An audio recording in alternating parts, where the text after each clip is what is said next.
안녕하세요. 책 읽어주는 꿀잠 DJ입니다. 어제에 이어서 오늘도 레드먼드의 앤 읽어드릴게요. 오늘은 실수가 좀 없기를 바라면서 그래서 집으로 돌아온 앤이 드디어 가족들과 함께 앉아서 저녁을 먹는 시간입니다.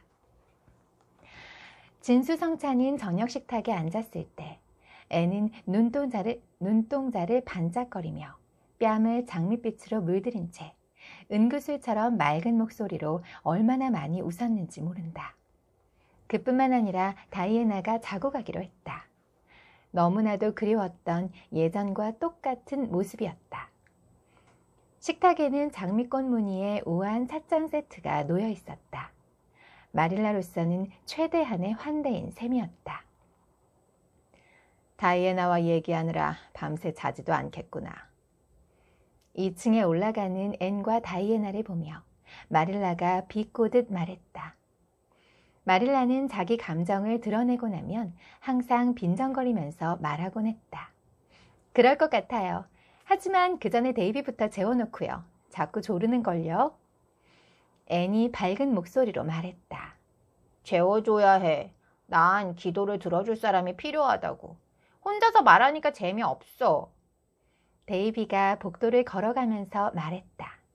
넌 혼자서 말하는 게 아니야, 데이비. 하느님께서는 언제나 네 말을 듣고 계시니까. 그래도 보이지는 않잖아. 기도할 때 내 말을 들어주는 사람을 직접 보고 싶어.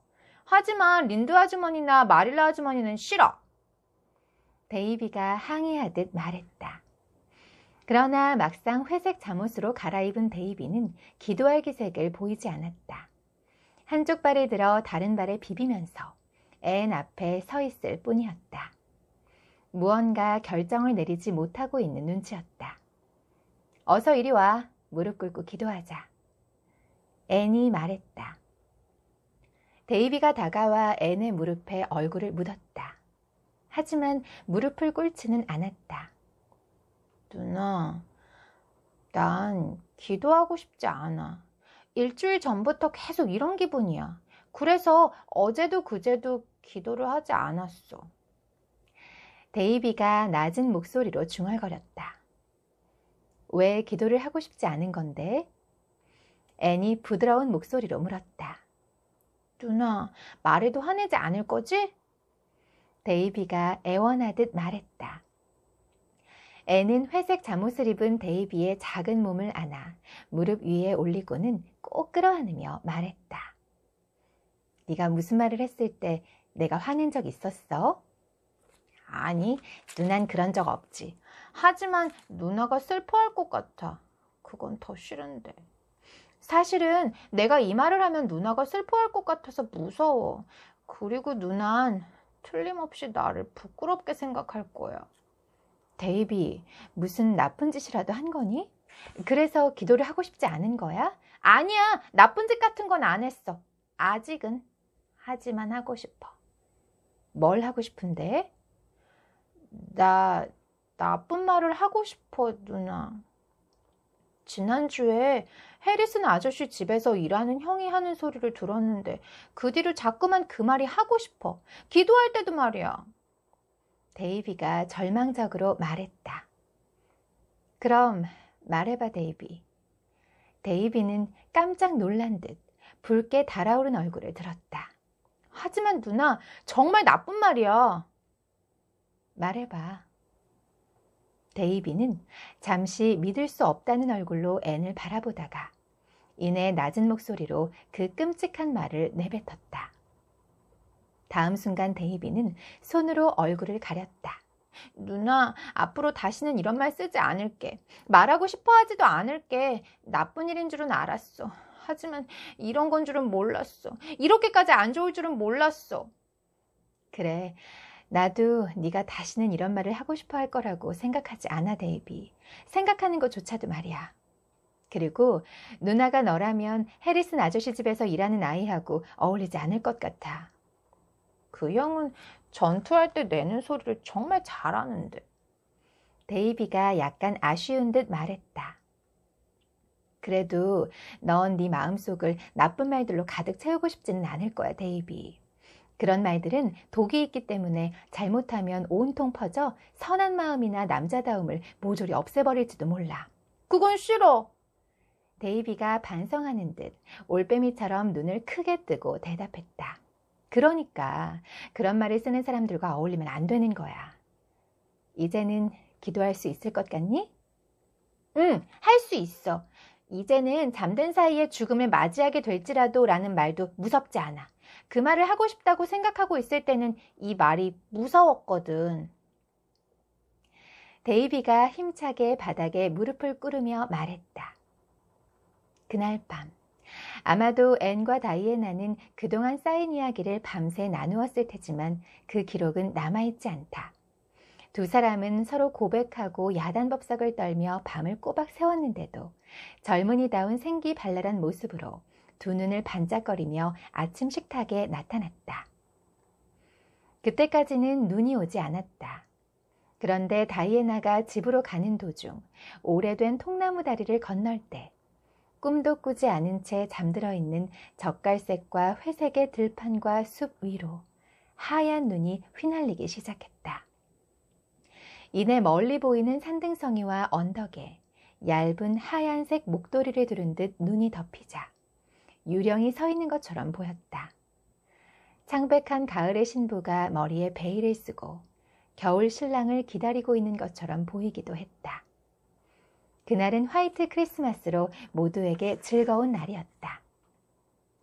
오전에는 라벤더 아주머니와 폴이 보낸 편지와 선물이 배달되었다. 앤은 그것을 초록지붕집의 안락한 부엌에서 개봉했다. 부엌은 데이비 말처럼 맛있는 냄새로 가득 차 있었다. 앤이 편지 내용을 이야기해 주었다. 라벤더 아주머니와 어빙 씨가 이제야 새 집에 자리를 잡았나 봐요. 라벤더 아주머니는 너무나도 행복한 모양이에요. 편지를 보니까 그런 느낌이 물씬 풍기는걸요. 4번째 샬롯타 소식도 있어요. 보스턴이 싫은 데다가 향수병까지 걸려서 더한 모양이에요. 라벤더 아주머니는 제가 집에 와 있는 동안 메아리 집에 가서 불을 피워 집도 말리고 쿠션에도 곰팡이가 생기지 않았는지 봐달라고 하셨어요. 다음 주쯤에 다이애나와 함께 가보고 밤에는 데오도라 딕스와 같이 지냈으면 해요. 데오도라가 보고 싶어요. 그건 그렇고 루도빅 스피드와 아직도 만나고 있나요? 그런 것 같더라. 루도빅은 계속 만날 생각인 모양이더라만 그래도 더 이상 관계가 진전되는 일은 없을 것 같다고 모두들 포기했다는구나. 마릴라가 대답했다. 내가 데오도라면 루도빅을 좀 더 재촉했을 거다 아마. 린드 부인이 말했다. 린드 부인이라면 정말 그랬을 거라는 것을 아무도 의심하지 않았다. 필리파한테서 온 편지는 과연 필답게 알렉과 알론조의 이야기로 가득 차 있었다. 온통 두 사람이 무슨 말을 했고 어떤 행동을 했는지, 두 사람이 필리파를 만났을 때 어떤 모습이었는지에 대한 내용이었다. 하지만 아직도 난 누구와 결혼해야 할지 마음을 정할 수가 없어. 난 네가 같이 와서 결정을 내려주기를 바랬는데 누군가는 해줘야 할 일이야. 알렉을 만났을 때 심장이 갑자기 내려앉는 것 같은 기분이 들었어. 그래서 난 생각했지. 알렉을 선택해야겠구나. 근데 알론조가 오니까 또 심장이 덜컥 내려앉는 거야. 이래서는 정말 알 수가 없잖아. 내가 읽은 소설에서 얘기하고 있는 것과는 다르니 말이지. 앤, 너라면 진짜 매력적인 왕자님이 나타나지 않으면 심장이 내려앉는 일이 없겠지? 내 심장은 근본적으로 잘못된 것이 틀림없어. 그렇긴 하지만 지금 난 이곳에서 아주 근사한 시간들을 보내고 있어. 네가 여기 있었으면 얼마나 좋을까? 오늘은 눈이 왔어. 정말 황홀했단다. 그런 크리스마스를 맞이하게 될까봐 얼마나 걱정했는지 몰라. 그린이네요. 그린. 화이트가 아니고 그린 크리스마스를 맞이하게 될까봐 걱정을 했다. 이 얘기군요. 오타인 줄 알았어요. 그린 크리스마스. 눈이 오지 않으면 크리스마스의 잿빛인지 갈색인지 지저분하게 100년 전부터의 우울함이 쌓여있는 것 같은 기분이 드는데 그걸 사람들은 그린 크리스마스라고 부른단다. 왜 그런지는 물어보지 마. 던드레르경의 말처럼 누구도 모르는 일도 있는 거니까. 앤, 전철을 탔는데 차비를 찾을 수 없어 당황했던 적이 있니? 얼마 전에 내가 겪었던 일이야. 정말 바보 같았지 뭐야. 전철을 탈 때 동전 하나를 분명히 가지고 있었거든. 난 코트 왼쪽 주머니에 넣어두었다고 생각하고 있었어. 자리에 편안하게 앉은 다음 찾아봤더니 없는 거야. 순간 소름이 쫙 끼치는 거 있지? 안쪽 작은 주머니를 찾아보았지만 역시 없었어. 난 다시 한번 오싹함을 느껴야 했단다. 장갑을 벗어 좌석에 올려놓고 주머니를 전부 샅샅이 뒤져보았어. 역시 없지 뭐야. 난 자리에서 벌떡 일어나 몸을 마구 흔든 다음 바닥을 내려다보았어. 오페라가 끝나고 집에 가는 시간이라 전철 안에는 사람들이 많았지만 그것까지 신경 쓸 겨를이 없었어. 그렇게까지 했는데도 차비는 나오지 않았단다. 난 내가 무심코 동전을 삼켜버린 것이 분명하다고 생각하기 시작했어. 어떻게 해야 할지를 모르겠더라. 차장이 와서 차를 멈추고 날 내쫓는 건 아닐까 생각했어. 부끄럽고 수치스럽게도 말이지. 어떻게 하면 차장에게 그저 덜렁거리다 보니 이렇게 된 것일 뿐 일부러 무임승차한 사람이 아니라는 걸 이해시킬 수 있을까? 알렉이나 알론조가 같이 있으면 얼마나 좋을까 하고 무척 후회했단다. 내가 싫다고 해서 두 사람 다 내 곁에 없었거든. 그런 말만 안 했어도 같이 있어 주었을 텐데. 난 차장이 다가오면 뭐라고 말해야 좋을지 결정을 내리지 못하고 있었어. 마음속으로 변명을 만들어 보았지만 아무도 믿지 않을 것 같았지. 그래서 또 새로운 변명을 만들었지만 결국에는 하느님의 뜻에 맡기는 수밖에 없을 것 같더라. 그랬더니 마음이 편안해지는 거 있지? 거친 폭풍우 속에서 전능하신 신의 뜻에 맡기는 수밖에 없다는 선장의 말에 선장님, 그 정도로 상황이 안 좋단 말이오? 라고 외쳤다는 할머니와 같은 심정이었다고나 할까? 모든 희망을 버린 채 차장이 내 옆에 앉은 승객에게 차비를 받는 모습을 바라보던 순간 갑자기 동전을 어디에 넣어두었는지 생각났어. 물론 삼켜버린 건 아니었지. 난 가만히 장갑의 집게 손가락 속에서 동전을 꺼내 차장에게 내밀었단다. 그리고 사람들에게 웃어 보였어. 세상이 정말 아름답게 느껴지는 순간이었지. 메아리 오두막집을 찾아가는 건 방학 동안 찾아다녔던 어느 곳보다도 즐거운 일이었다. 앤과 다이애나는 점심이 든 바구니를 들고 너도 밤나무 숲의 옛길을 걸어갔다. 라벤더 아주머니의 결혼식이 있은 뒤로 줄곧 닫혀 있었던 메아리 집의 문을 활짝 열고 햇빛을 받게 하고 환기를 시켰다. 작은 방에는 불을 피웠다. 아직도 라벤더 아주머니의 장미바구니 향기가 나는 듯 했다. 금방이라도 갈색 눈동자에 환영의 빛을 가득 담은 라벤더 아주머니가 경쾌한 발걸음으로 나타나고 네 번째 샬롯타가 파란색 리본을 메고 환한 웃음을 지으며 문을 열고 나타날 것만 같았다. 폴 역시 요정을 꿈꾸며 근처를 돌아다니고 있을 것만 같았다. 왠지 달빛 속에서 지나간 시간들을 스치듯 찾아다니는 유령이 된 듯한 느낌이야. 밖에 나가서 여전히 메아리가 울리는지 알아보자. 호른을 가지고 와봐, 다이애나. 아직도 부엌문 뒤에 걸려있을 거야. 앤이 웃으면서 말했다. 메아리는 여전했다. 하얀 강물 너머로 은방울처럼 맑게 울렸다. 두 사람은 다시 메아리 집의 문을 잠그고 장밋빛과 샤프란색으로 물든 겨울의 황혼 속을 걸어가기 시작했다. 다음 장 제목 보이세요? 쪼쪼쪼쪼. 드디어 청혼을 받게 되는 앤 이야기입니다. 그거를 읽으려면 내가 청혼을 받는 건 아니지만 목을 좀 축이고 8. 처음으로 청혼을 받은 앤. 묵은 해는 석양 무렵 분홍빛 감도는 노란 하늘로 해가 지듯이 고요히 물러가지는 않았다. 거칠게 몰아치는 눈보라 속에서 서서히 저물어가고 있었다. 사납게 몰아치는 눈보라가 얼어붙은 초원과 골짜기를 지나쳐 길을 잃은 사람처럼 처마 밑에서 맴돌았다.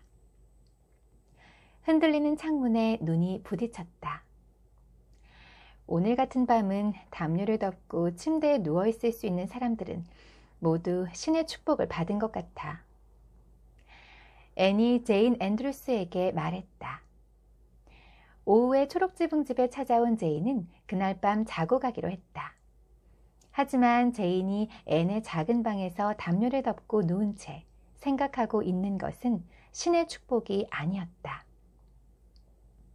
앤, 너한테 할 말이 있어.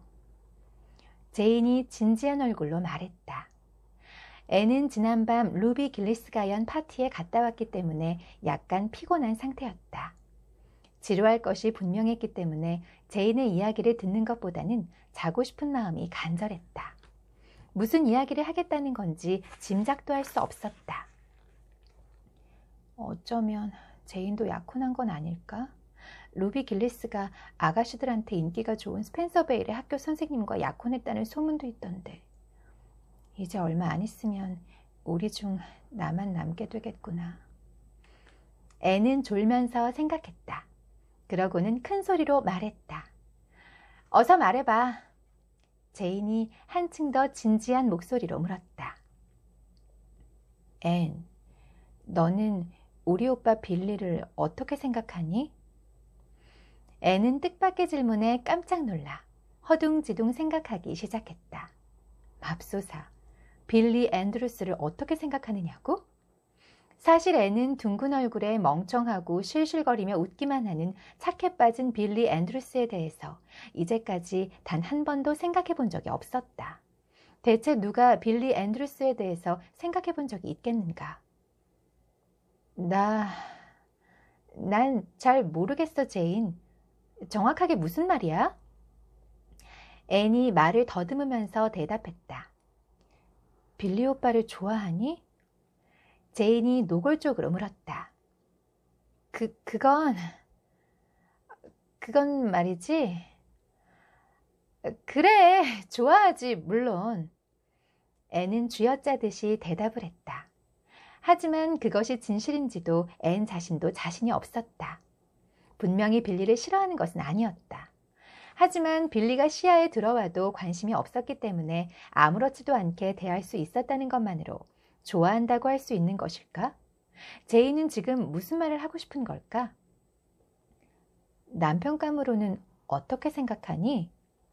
제인이 차분하게 물었다. 남편이라고? 앤은 빌리 앤드루스에 대한 자신의 생각을 정리하기 위해 침대에 일어나 앉아있다가 그만 베개 위로 넘어져 숨을 쉴 수 없을 정도로 깜짝 놀라고 말했다. 누구 남편을 말하는 거니? 그야 당연히 너지. 빌리 오빠는 너랑 결혼하고 싶어 해. 오빠는 언제나 너한테 쭉 반해 있었으니까. 이제 아버지가 오빠 이름으로 위쪽 농장을 물려주셨기 때문에 당장 결혼할 수 있게 됐어. 하지만 오빠가 너무 수줍음을 많이 타서 너한테 직접 얘기를 못하고 날 시켜서 전하게 한 거야. 나도 별로 하고 싶지 않았지만 하도 귀찮게 굴어서 어쩔 수 없이 기회가 되면 물어봐 준다고 했어. 어떻게 생각해? 꿈이 아닐까? 어찌된 영문인지 잘 알지도 못하는 사람이나 싫어하는 사람과 결혼하거나 약혼하는 꿈을 꾸곤 했는데 지금 이것도 그런 악몽이 아닐까? 아니다. 지금 앤셜리는 눈을 크게 뜬 채 침대에 누워있다. 옆에는 제인 앤드루스가 있고 침착하게 오빠 빌리를 대신해서 청혼을 하고 있었다. 앤은 웃어야 할지 괴로워해야 할지 알 수가 없었다. 하지만 어느 쪽도 할 수 없었다. 제인의 감정을 상하게 할 수는 없었기 때문에. 난 빌리하고 결혼할 수 없어, 제인. 그런 생각은 해본 적이 없는 걸, 꿈에서도 말이야. 앤이 간신히 대답했다. 제인도 동의했다. 그랬겠지. 오빠는 너무 부끄러움을 많이 타서 이제까지 구혼 같은 걸 할 생각조차 못했으니까. 하지만 잘 생각해봐, 앤. 오빠는 좋은 사람이야. 우리 오빠라서 이런 말 하는 게 아니야. 나쁜 버릇 같은 것도 없고 훌륭한 일꾼이기도 해. 네가 의지할 수 있을 만한 사람이야. 덤불 속에 있는 새 2마리보다 내 손 안에 있는 새 1마리가 낫다라는 말도 있잖아. 오빠 말로는 네가 원하면 대학을 졸업할 때까지 기다릴 수도 있대.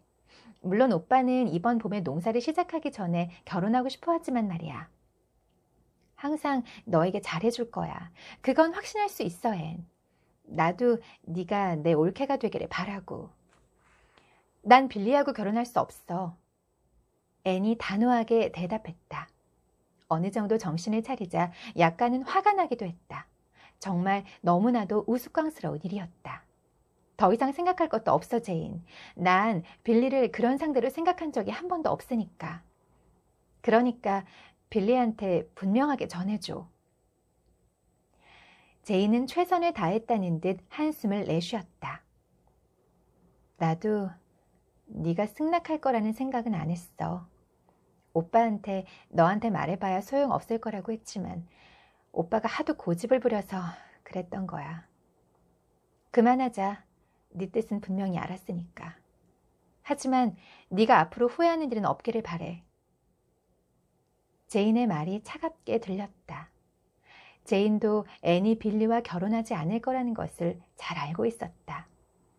그래도 의지할 곳 없는 고아이면서 에이버니의 앤드루스 가문의 사람을, 그것도 오빠를 거절했다고 생각하니 기분이 상하는 것도 사실이었다. 그래, 자만심이라는 건 오래가지 못할 텐데 뭐. 제인은 속으로 투덜거렸다.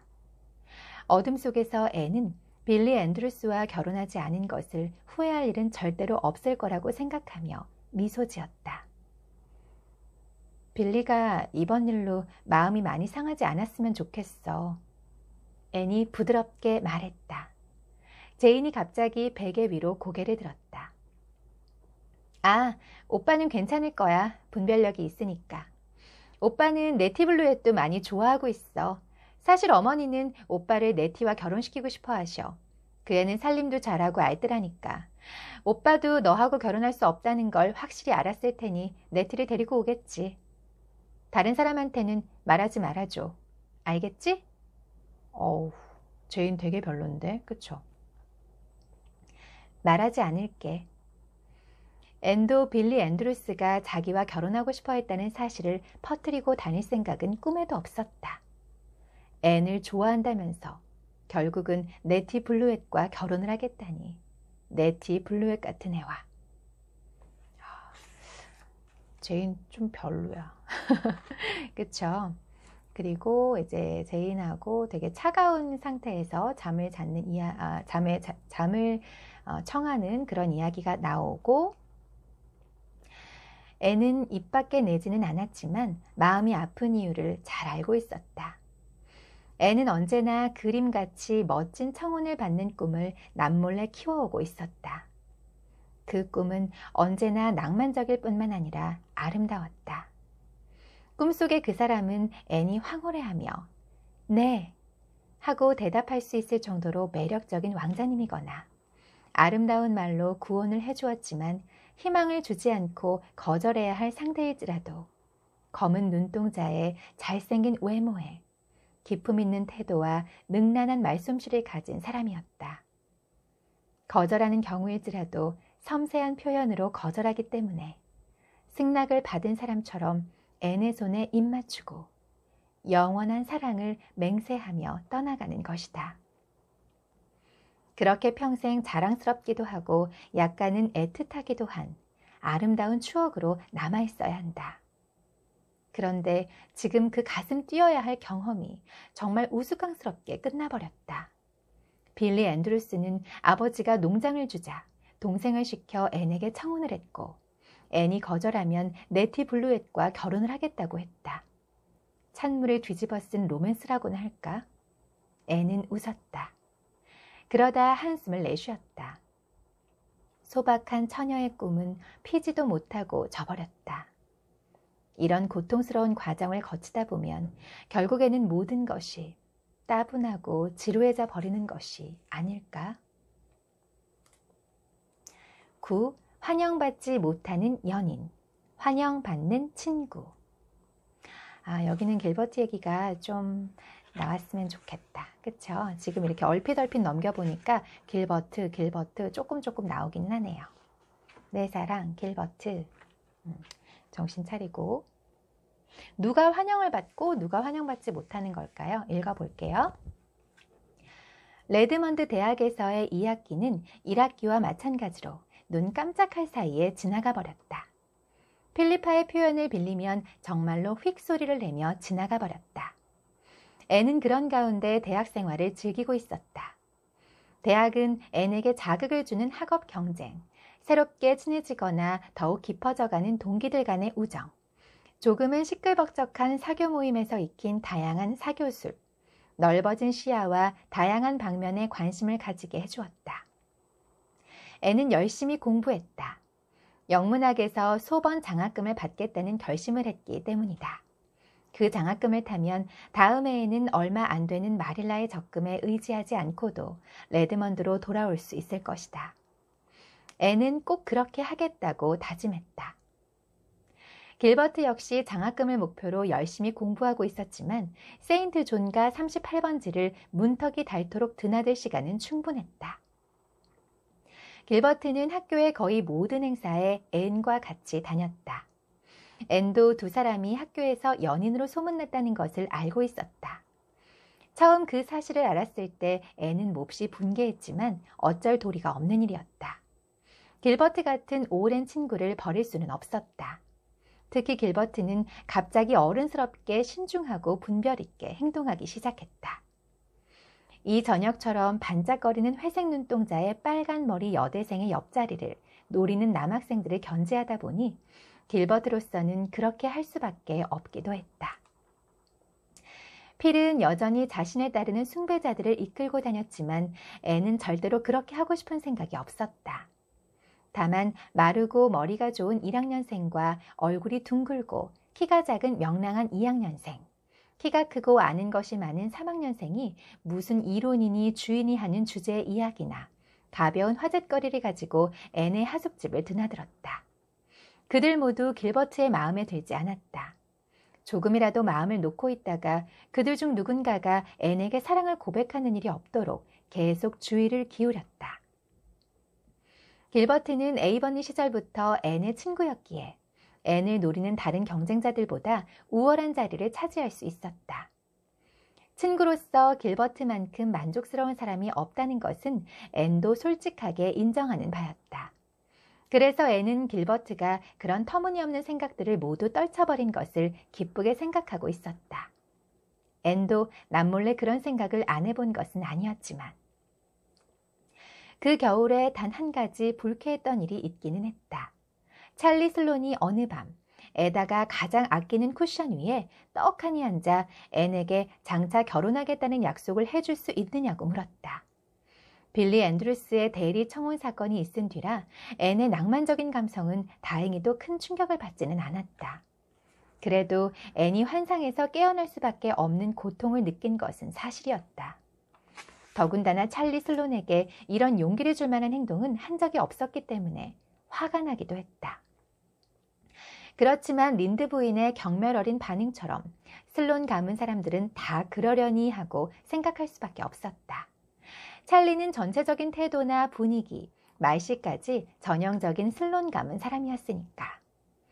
찰리는 틀림없이 자신의 청혼이 앤에게 엄청난 명예를 안겨주었다고 생각했을 테지만 앤은 전혀 명예롭다고 생각하지 않았기에 성의껏 예의를 갖추어 거절했다.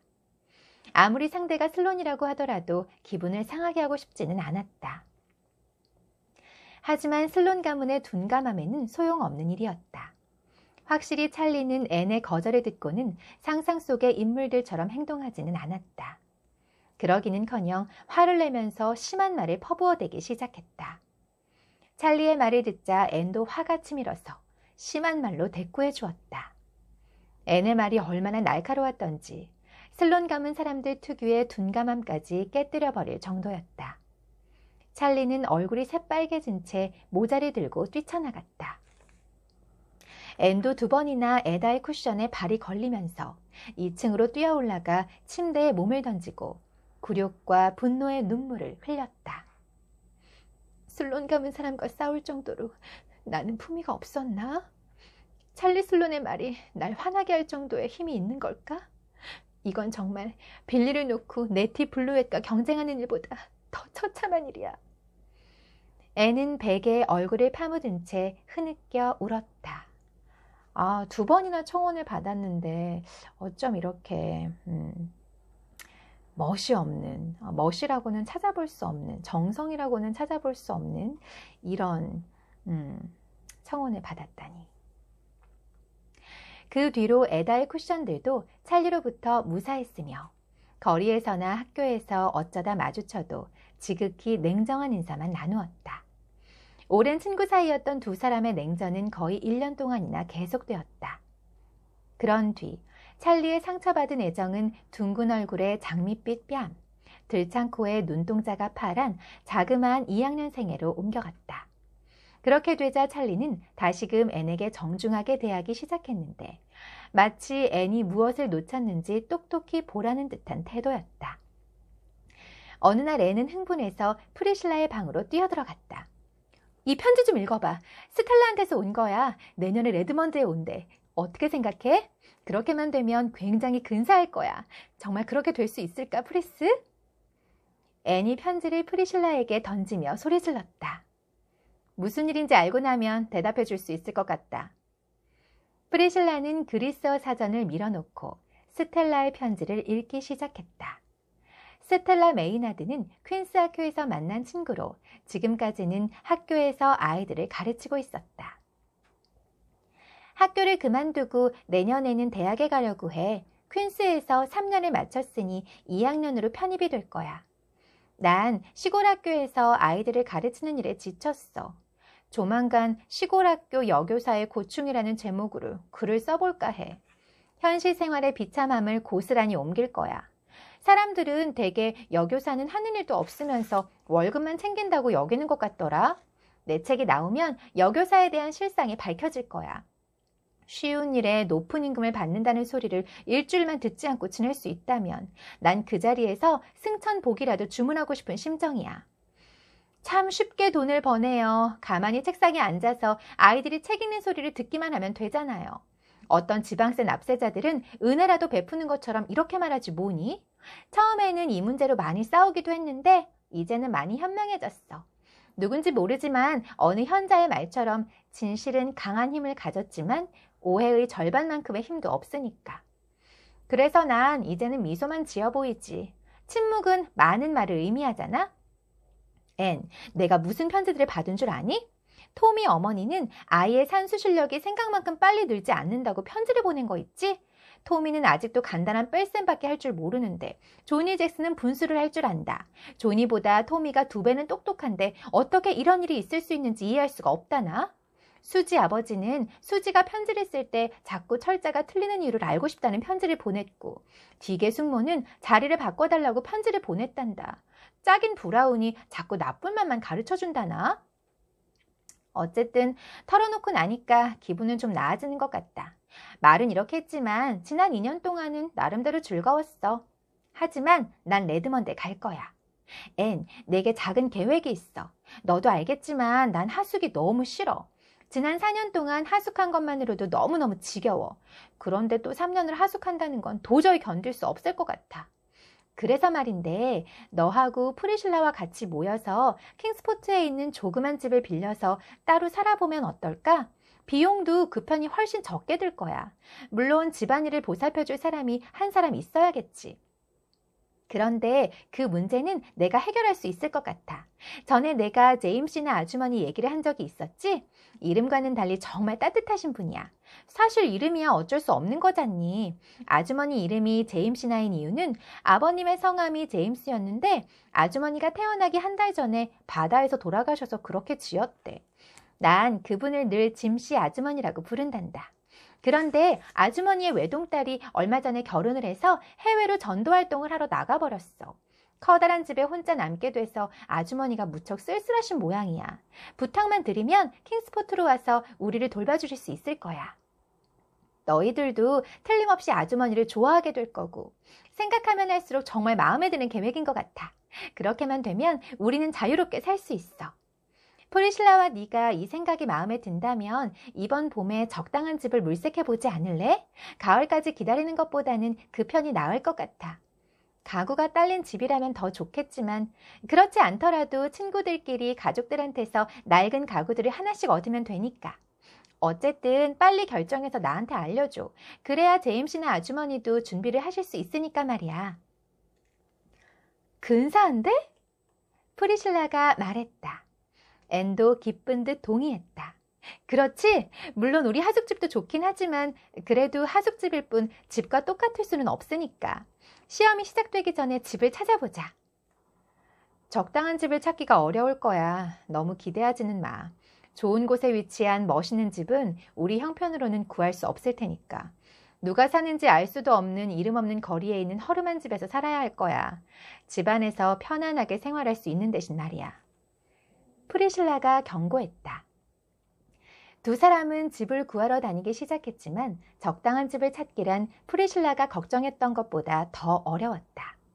가구가 딸린 집이든 그렇지 않은 집이든 집은 많았다. 하지만 너무 크거나 너무 작았고 비싸지 않으면 학교에서 너무 멀리